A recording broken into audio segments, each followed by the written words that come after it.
this week, we're building toward an intense Scorpio new moon, which is conjunct Mercury retrograde and opposing Uranus and trining Neptune retrograde in Aries.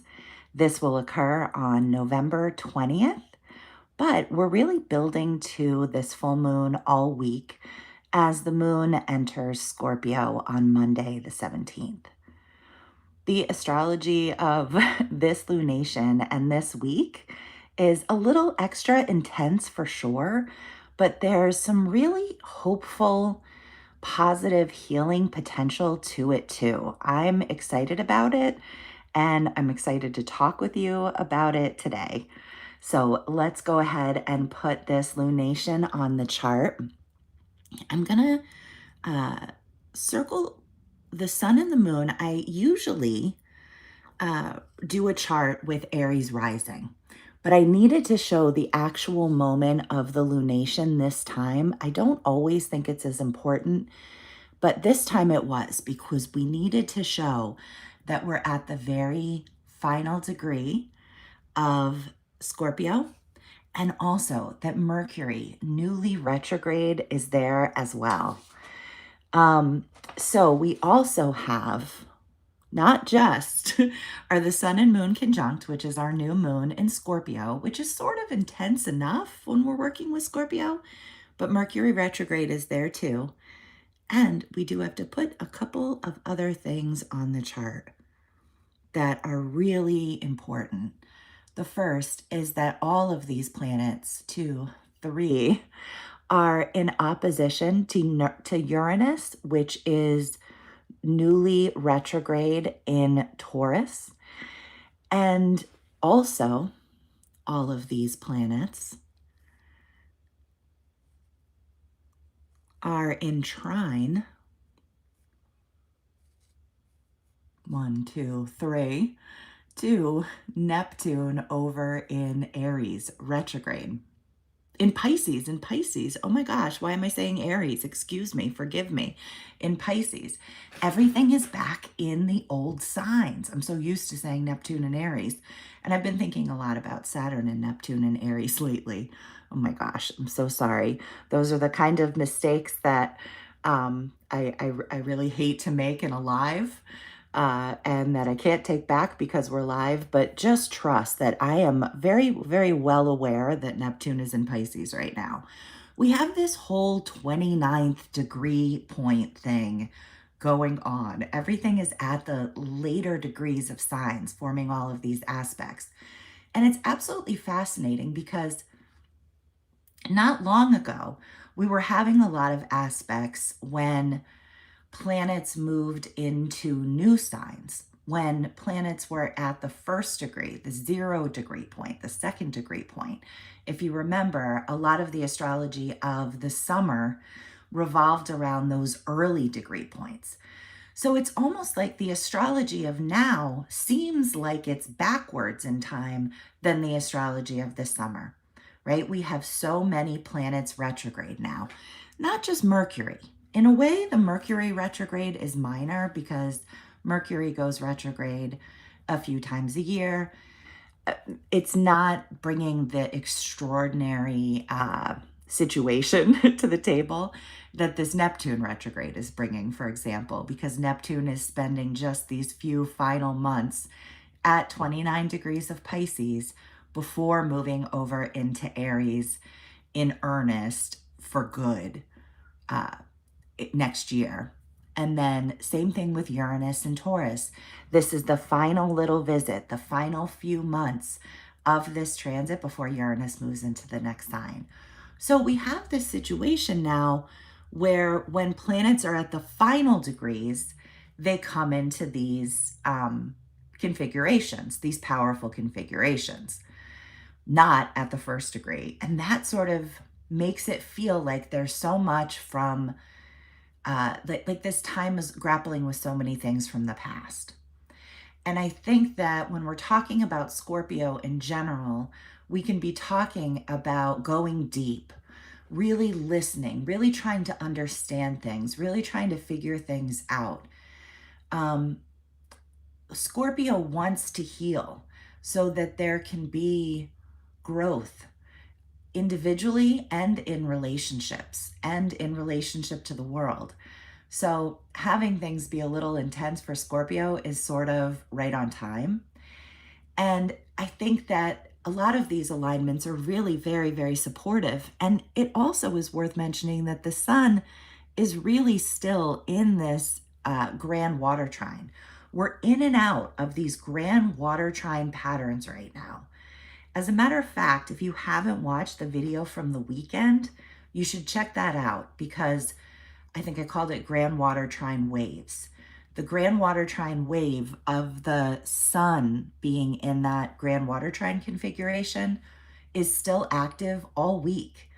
And basically, then Mercury retrograde will step into it, right? A few days from now, as Mercury gets to that 25-degree point, it will come into a trine with Jupiter and Saturn.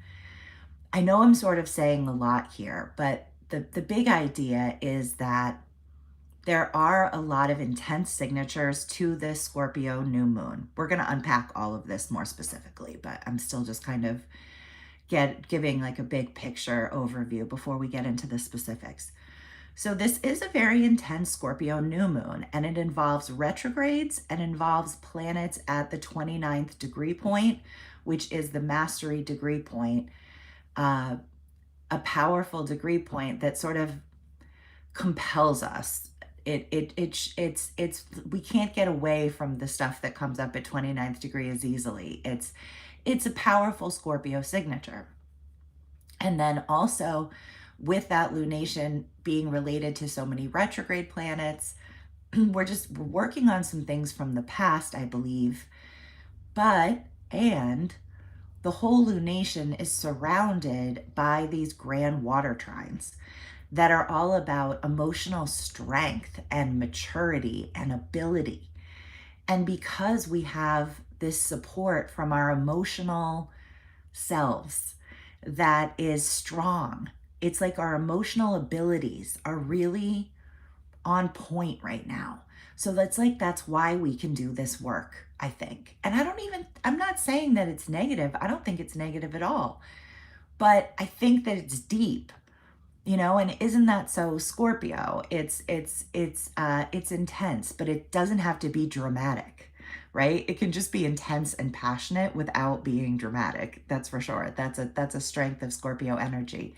And I think that this week has that signature. It's like there are all these healing, emotionally mature, strong, confident, emotional buffers around the whole week. And then there's also like some really intense sort of signatures in the middle. So it just makes me feel like we're working on something from the past and we're healing something. Sorry. I hope that everyone is doing well. I hope that you are looking forward to the week and that you had a nice weekend. All right, let's see.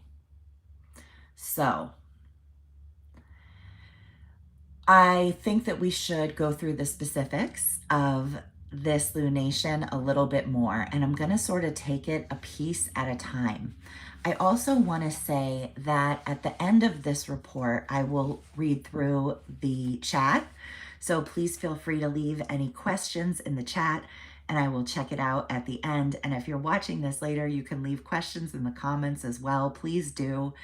I haven't been able to respond to all of my comments as reliably lately, but I still do the best I can.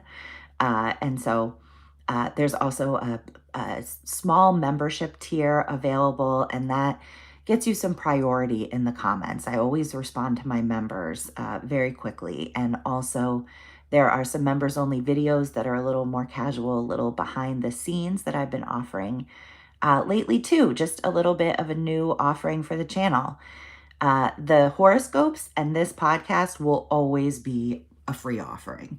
That will never, ever change. I'm so happy to be here in this context with you all, and watching is a huge support for the channel. So thank you very much for being here and for watching.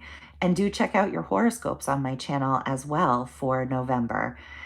There's some information about what we'll talk about today there. And then I'm also going to talk about some things that I didn't talk about in the horoscopes. This is a place where I can sort of expand on those conversations in a little bit more of a casual way, which I love. Check out horoscopes by rising sign if you know your rising sign. If not, your sun sign is your next best bet. Okay. So first, let's just talk about Mercury retrograde in Scorpio. Let's just kind of break it down and talk about one thing at a time, because some of these signatures are relevant beyond just this week. I also think it's just too much of a signature to sort of unpack all at once. I sort of just did it in the intro, but I think breaking down into a few different pieces makes it a little bit easier to unpack. Okay, so first of all, let's talk about Mercury retrograde in Scorpio, which will occur from the 18th through the 29th. It's really the 17th. It's late on the 17th, I believe, that Mercury enters Scorpio. And then we will have this conjunction, this exact conjunction between the sun and the moon and Mercury on the 20th. It's actually crazy how exact Mercury is with the lunation. It is really pretty much exact, the moon and the sun when they're conjunct. It's right in there. But Mercury retrograde in general is so, it's taking this mental energy of Scorpio and bringing it inward.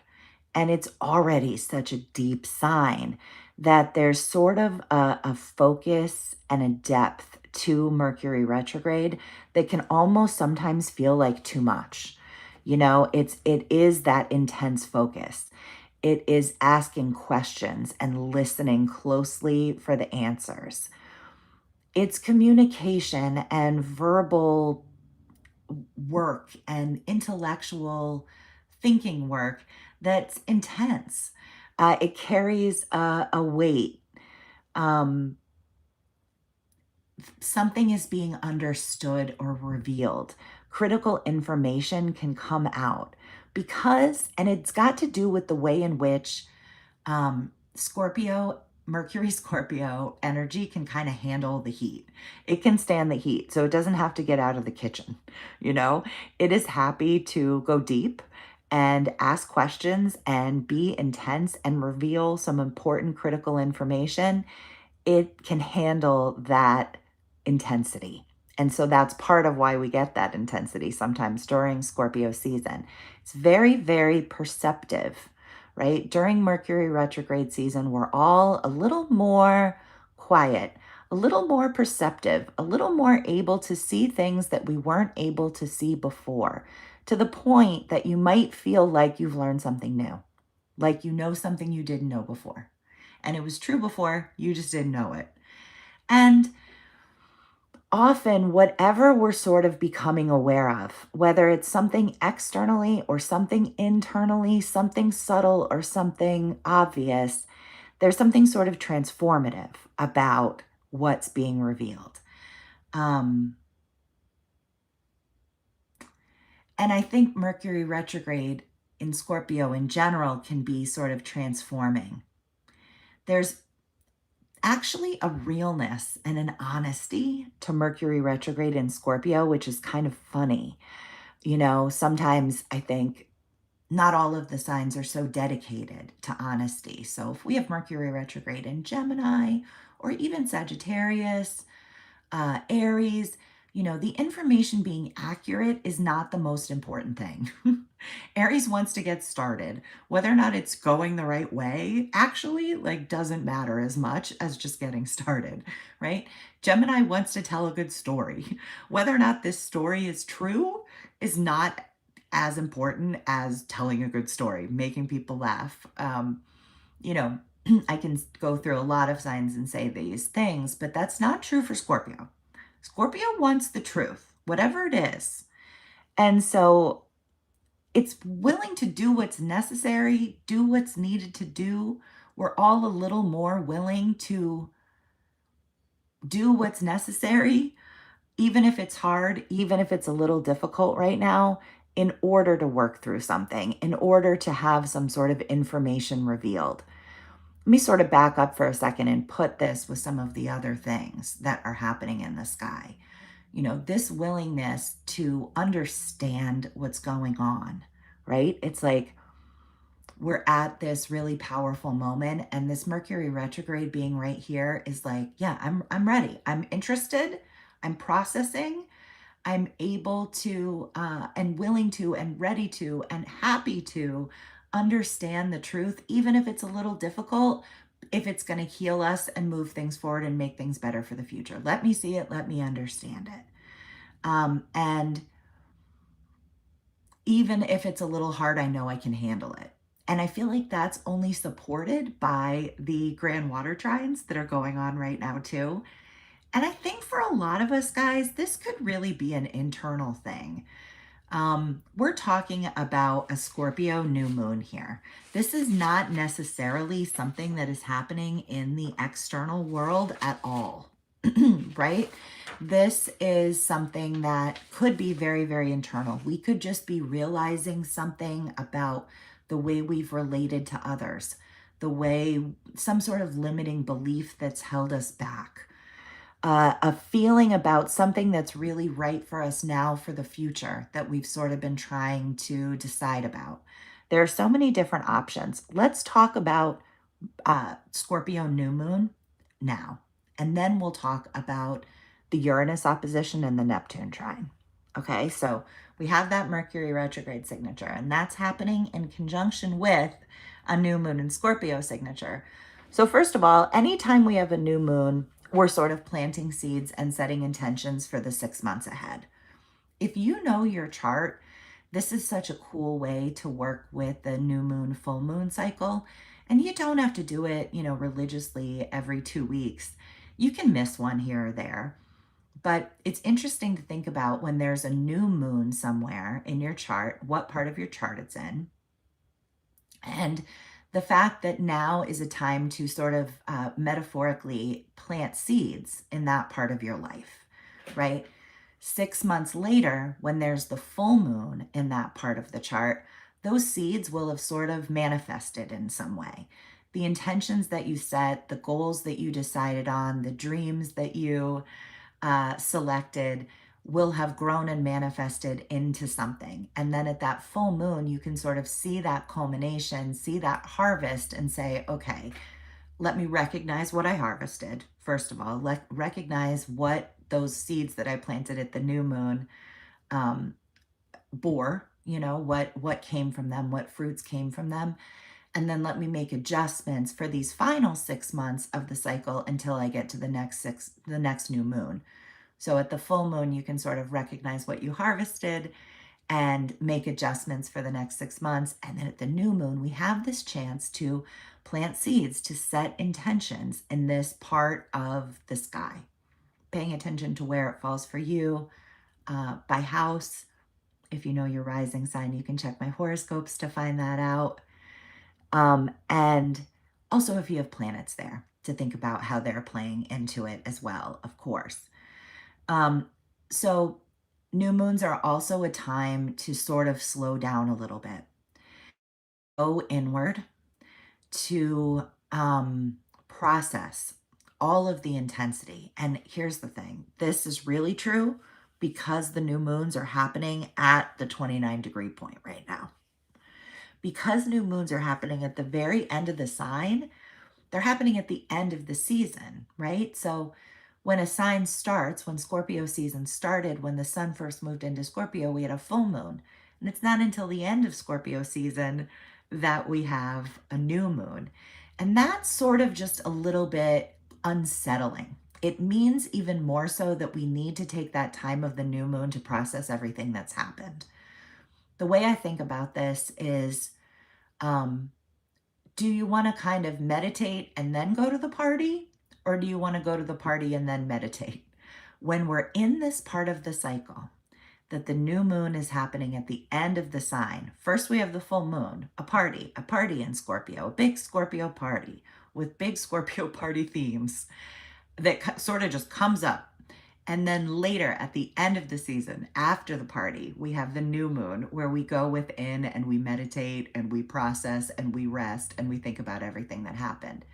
But sometimes what feels a little bit easier is when we're in the reverse cycle of that, which we are for about half the time, and we have the meditation, the rest, the calm of Scorpio season, and then we go to the party, right? We're all centered and grounded and in the energy, and then we go to the party from that space. That's a very different vibe. So we're at the new moons at the end of the month, at the end of the month, at the end of the season, the zodiac sun sign season. And so it's really important to process all the intensity of the season and give yourself a little calm and a little rest.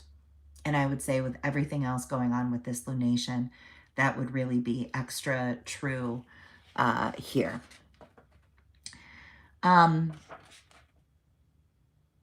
There's an element to being able to perceive something that's unperceived about a Scorpio new moon in and of itself. The same way I was saying Mercury retrograde is perceptive. There's something incredibly dark about a Scorpio new moon, right? It's the darkest night of Scorpio season. There's no moon in the sky. And there's something sort of, it always makes me think about Halloween, right? That's sort of the holiday of Scorpio season. There's something a little magical about it. Maybe even something a little sort of spooky about it. There's just something, what's a good word? You know, there's a seeing in the darkness component is the phrasing that I used in the horoscopes. There's this understanding things that we didn't understand, being able to be in some perceptive darkness that we weren't able to be in before. We just have that ability more during Scorpio season. It's so interesting to me. The more and more that I've learned about Scorpio and I've worked with it, I've realized how truly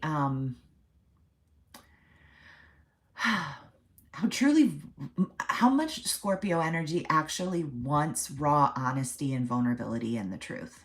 You know, I think that the signature can be so secretive, and that is part of why it might not always seem like it's so honest, but it is, you know? And I think that's what I mean about the darkness. It's like there are things that maybe weren't obvious, but it's not that anyone lied to us or that we lied to ourselves. It just was hard to pick up on. And during a Scorpio season, we want this closeness. We want healing. We want things to be real. We want the truth. And so we're able to approach things with this Scorpio raw honesty and vulnerability, which is actually incredibly supportive of learning new things, you know? I always think about Scorpio season with the actual sort of what's happening on Earth, the sort of the weather, the seasonality of the season, the way that trees, the green of the trees is not on the outside of the trees anymore. The leaves have fallen, right? But inside that tree, it's all green and strong and holding on to all of that life. And that's sort of Scorpio to me. Like all of that power is very much there. It's incredibly powerful and strong, but it's within, you know? And so I think that a Scorpio new moon can be very quiet, can be very perceptive, very introspective, a great time for an emotional reset. Within the context of this lunation, this particular time, with Mercury retrograde there as well, there's something where our mind is going. You know, it's like we're resting a little bit and our mind is going and we're learning things and we're perceiving. Okay, let's add in the final part of this, which are these aspects, and they're incredibly important. The fact that everything is going over to Uranus, there's an opposition with Uranus at 29 degrees of Scorpio and a trine over to Neptune at 29 degrees of Pisces is amazing. So first of all, there could be some surprises here. right? We're talking about Uranus and all of these planets at the critical degree, the end degree of the sign. So that suggests that there could be some things that are sort of surprising at this time, that sort of might feel sudden, might feel unexpected. So uh, that sort of adds for me to the energy of the fact that this could be like an internal personal breakthrough moment. There could be sort of like these flashes of surprises, of realization, of insight. And then Neptune is sort of adding this reflection energy to it, some spirituality to it. And all of that sort of combining into a period where we're able to break through on some personal matter or shift internally in some kind of way. Definitely pay attention to any ideas, insights that come up during this time. They could be pointing you toward, a real personal internal breakthrough in some kind of a way. I also think that the energy of a transit like this can sort of amplify the feeling of urgency a little bit. I like the stillness and the quiet of that Scorpio new moon with a Mercury retrograde, with planets at the later degrees, with Uranus involved. I might have a little bit of an energy of like feeling like we have to move right away or act right away or do something right away or choose or something. And I don't know that that's true in every case, but it might be, it might be that things need to move a little bit quickly. So there could be a feeling of amplified urgency somehow this week that may or may not actually be, it may or may not actually be urgent. um, of course, we're talking about 29 degrees here. So, and all these retrogrades and all these old signs. So there's endings coming up now. There could be a feeling of closure, completion, something being wrapped up. And maybe that's part of what the learning is coming from. It's like, okay, this thing is wrapping up, this thing is closing. I can feel that. I've changed, the relationship has changed, the dynamic has changed, the arrangement has shifted, whatever it is. And that can kind of cause a feeling of introspection and learning to come up around the time. It can kind of change our perspective when we move from being in the middle of something to being at the end of something. And that in and of itself can kind of help us to see things a little differently. I think something that I really love about all of this picture all together, which it really is a lot to put all of these different things together, is that it's clear that we're looking at something differently.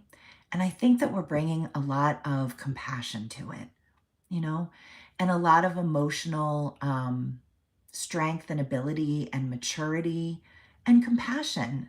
So somehow it's like we're working through something and we're bringing all this emotional ability to it. And through that, we're sort of able to travel through this mystery that's kind of unfolding a little bit this week.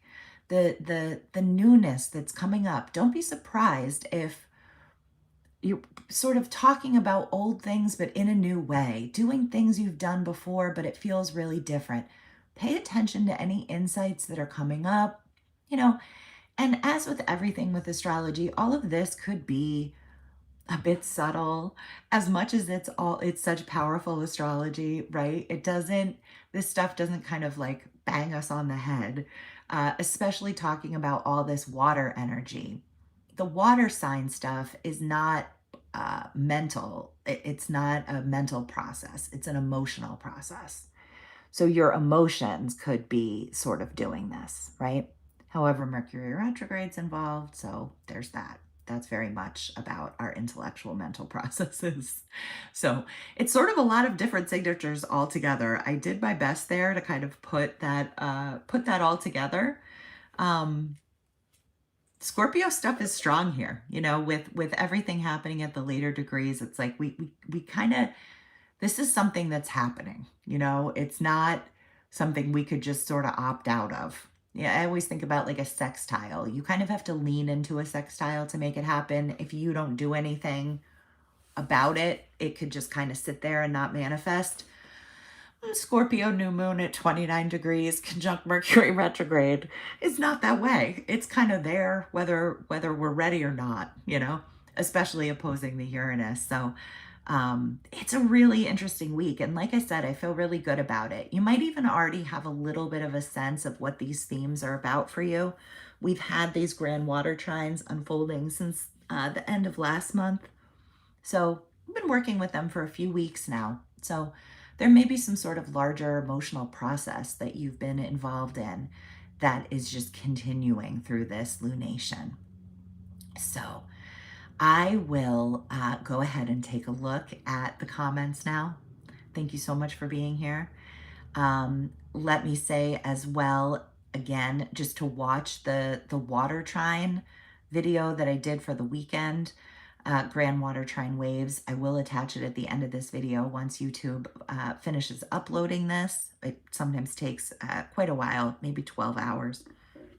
But once that's up, I will attach that video at the end. The grand water trine with the Sun, Jupiter, and Saturn is active this week too.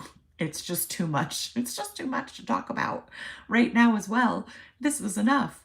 But if you sort of layer that on top, I think it helps to show how we're coming in and out of these grand water trines and how supportive that really is.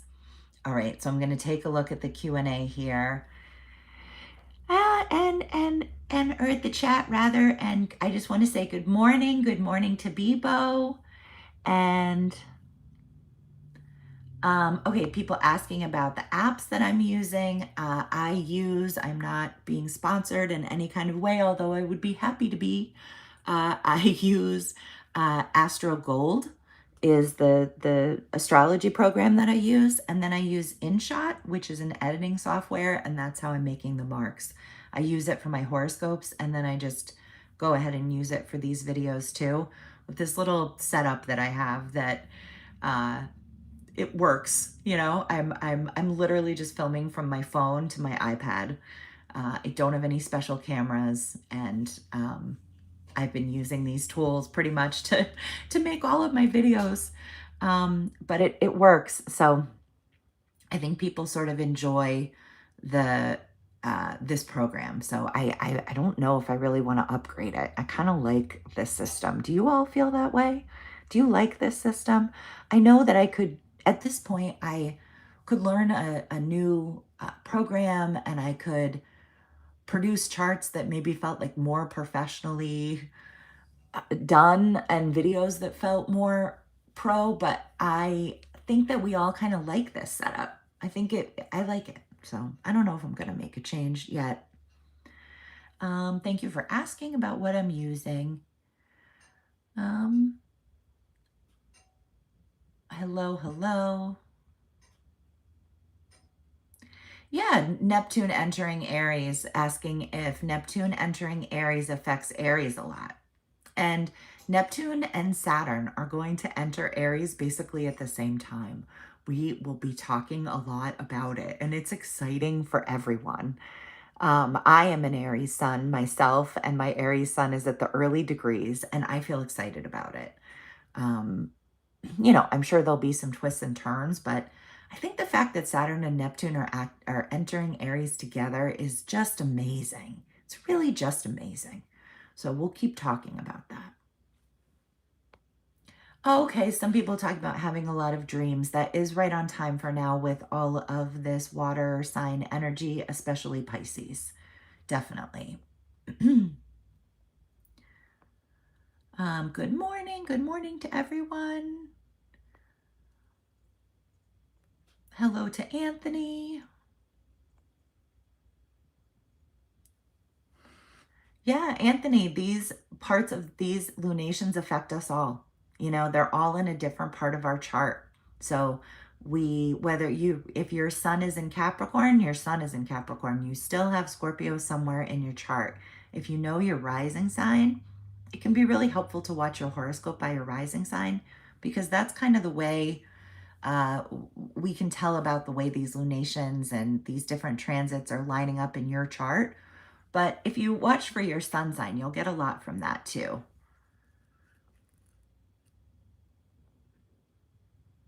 Yeah, if you have a lot of Scorpio in your chart, you will really be feeling this, especially if you have planets at those late degrees of Scorpio.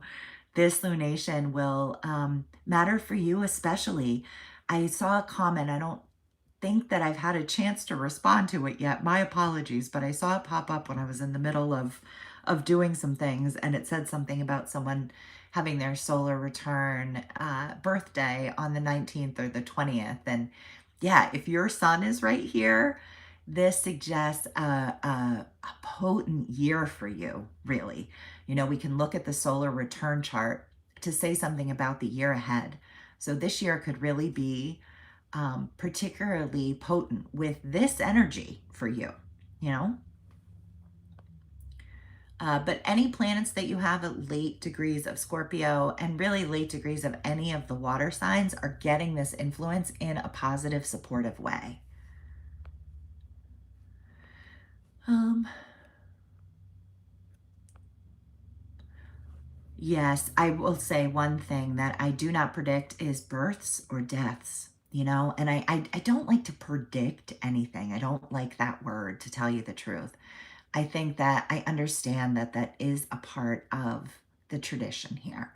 That is a part of what's happening. There are some predictive components, but I really think using all of this as a tool for introspection is what's helpful. It's like, what am I working on right now that's this deeply emotional process?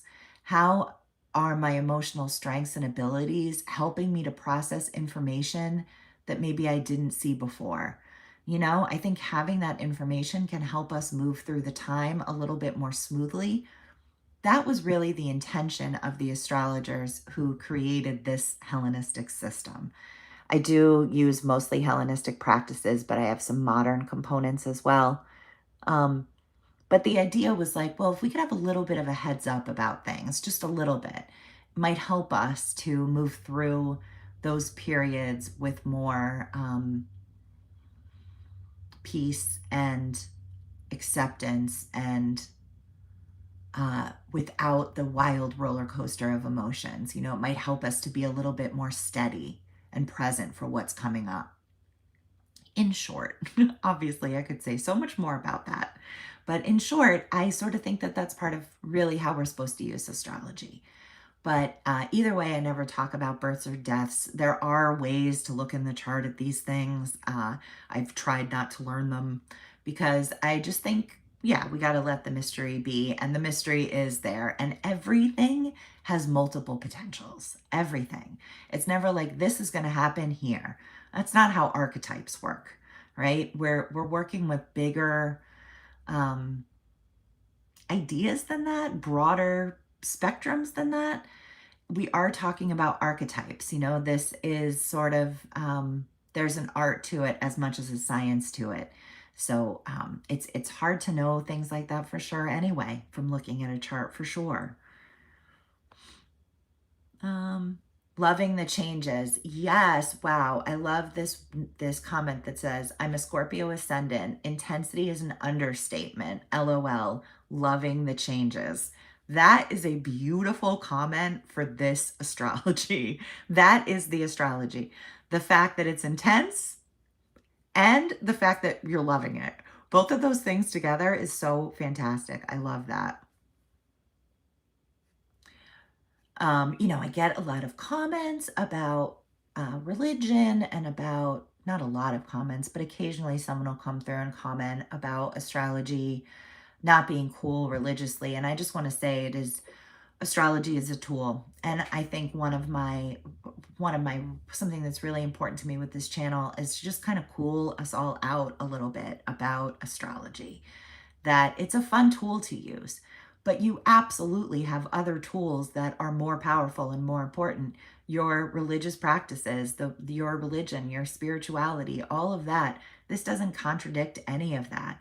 And in fact, that whole side of your life can and will bring you more support and you know, our when I say religion, if you're religious, great, great, great, lean into that. If you are more spiritual and meditating, focusing on being present, walking in nature, you know, all of these things are very, very, very valuable, more valuable than astrology. The thing that's helped me most in my life is, I don't want to get too personal.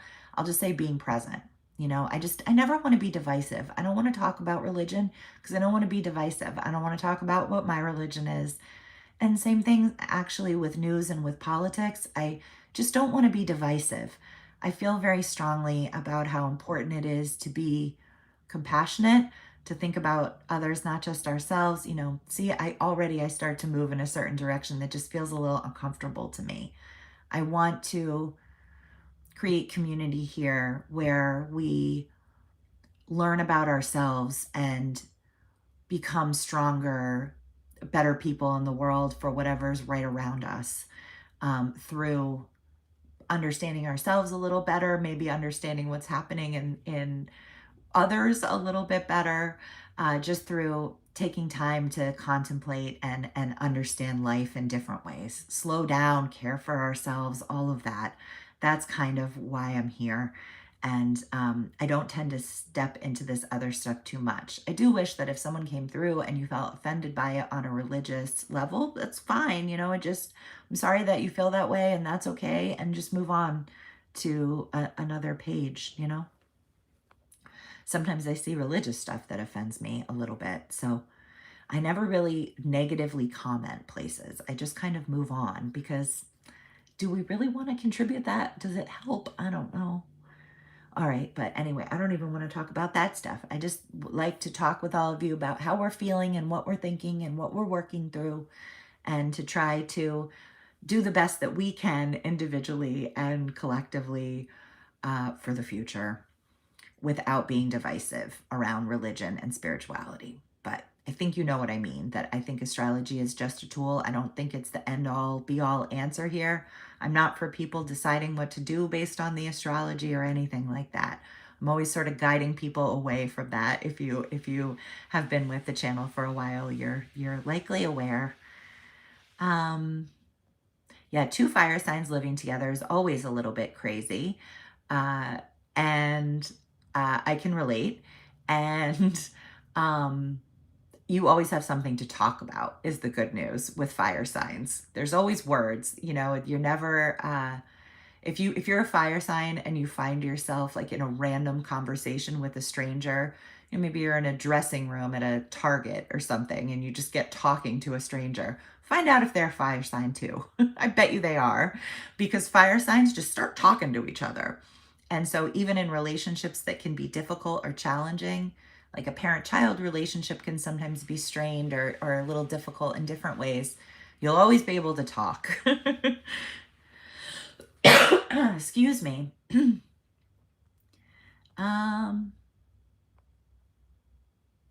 Thank you everyone for your comments and your understanding about everything. Yeah, someone talking about whether or not like Pluto at whether or not planets at 1 degree at 29 degrees affect the next sign as well, right? If we have like an off sign alignment. And I would say yes, but differently, way differently, and not as strongly. I sometimes don't even read those. I really don't. Like, to me, Pluto, for example, moving on to Aquarius, yes, if you have planets at late degrees of Capricorn, that Pluto is still interacting with those planets. Yes, it is, but by off sign. And the difference between what was happening when Pluto was conjunct those planets and what's happening now that Pluto is a couple degrees away in a different sign is night and day. Night and day, especially because the planet has moved forward and on. So that tea kettle is already boiled and now it's cooling off. Is it still warm, the water? Yeah, it's still warm, but we've already boiled and cooled to this point. If that makes sense, that's kind of how I read off sign conjunctions. I just don't find them to be as potent.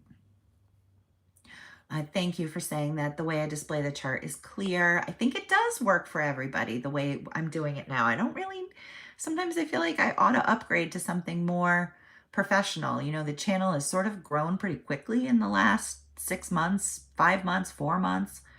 And I feel like I should be doing something different, but I think that we like it the way it is. So maybe I shouldn't do anything different. I don't think I'm going to until maybe February or March. I'll switch it up if anything, but at least until then I'm going to keep it like this. If not beyond. I don't really see a problem with what I'm doing now. Um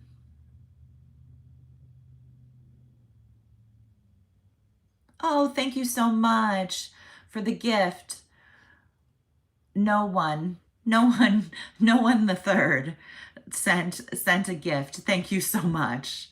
Thank you so much. I like your name. And thank you very much for the gift. It really does go a long way to support the channel. I've been able to put a little bit more time into this channel lately because the numbers are growing, and it's just so awesome. I would love to be able to even go maybe eventually just put this out there, I guess. I would love to be able to go full time with this and put more time and energy into this channel. And as more of you join and watch and support the channel in different ways, through memberships, through gifts, through supers, all the different avenues, it really is helpful. And I'm still quite away from that moment in terms of numbers, but not really. Things change and move quickly on YouTube, and along the way, along the process, I'm sort of able to invest more and more time as well, and shift the balance. All right. I've gotten to the end of the chat. I hope that you all have a wonderful week, a powerful, intense Scorpio new moon this week, and I will be back on Friday to talk about the weekend. Okay. Thanks so much.